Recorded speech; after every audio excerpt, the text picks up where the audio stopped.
Right, it's question 4. This one was actually quite a difficult one. Not so much in the sense that you can't do it, just more interpreting the question and knowing what the question's asking you to do. Oh, never mind. I'm being an idiot. Yeah, we'll go straight into it. I've lost it. There it is. Firstly, it's asking you to find the total surface area and show that this equation is equal to 16. First thing is you want to relate that 32, which is the total surface area of the entire cuboid, and this thing here. So 32 is equal to the following. I'm just going to do all three faces, and because there's 2, I'm going to times them all by the following. So I've got y times 3x gives me 3xy. I've also got y times x, so xy, and I've also got 3x times x, which is 3x squared. Because I've got lots of those, I'm just going to get rid of that straight away and divide that by 2. So 16 is equal to 3xy plus xy plus 3x squared. So that just simplifies to 3x squared plus 4xy equal to 16. And we have it. That's it. Move on. Part 2. This is where the difficulty begins. Hence, show that the volume is equal to this equation here. Find the volume of this, and you get the following equation. V is equal to all 3 times against each other. So 3x times y. And all of a sudden, that's not the equation you have. First things first, there's a hence. So that means I've got to use this answer somehow for this part here. And the only logical bit is as follows. Rearrange this equation for y. So first things is move the 3x squared over and then divide by 4x. And that's it. There's your y. From that point on, just substitute in there now. So it's going to be 3x squared times 16 minus 3x squared over 4x. And just multiply everything out now. So what's 3 times 16? God! 42. 42x squared minus 4. And that's all over 4x. Immediately I'm getting rid of x, so get rid of that. And I get rid of 1 power here and 1 power here. Next thing I'm going to do is I'm going to get rid of the 4. So I can't divide this by 4, so that just becomes minus 9 over 4x cubed. I probably can divide this by 4. It's 2.5. But they got 12, not 2.5. I've messed up somehow. Oh, it's 18, it's 48, my bad. Let's do that one more time. 3 times 10. 3 times 10 is definitely 30.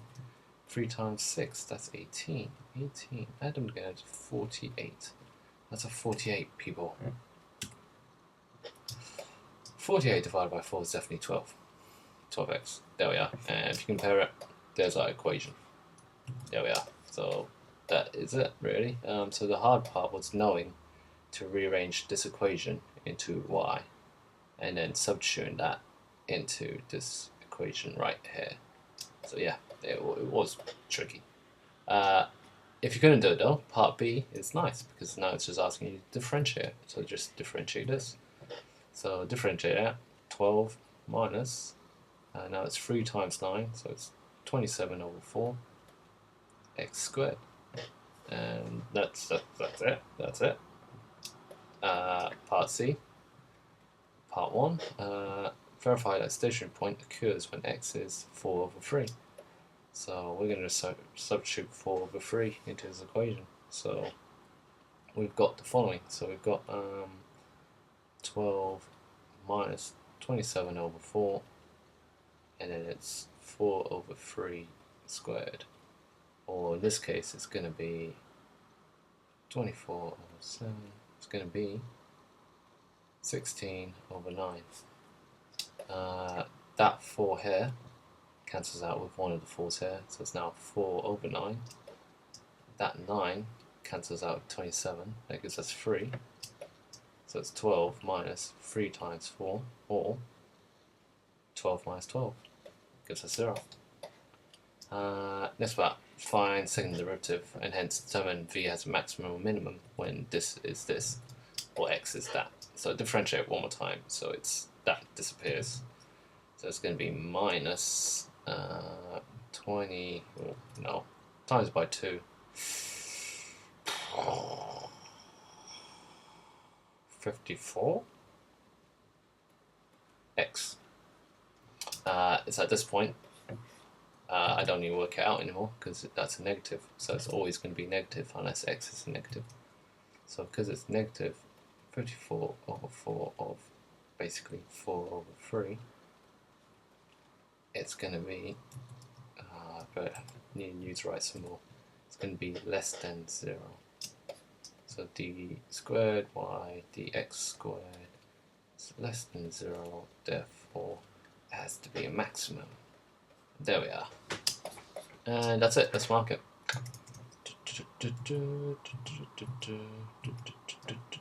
Hey, what? Where the hell's the masking? Oh wait, there it is.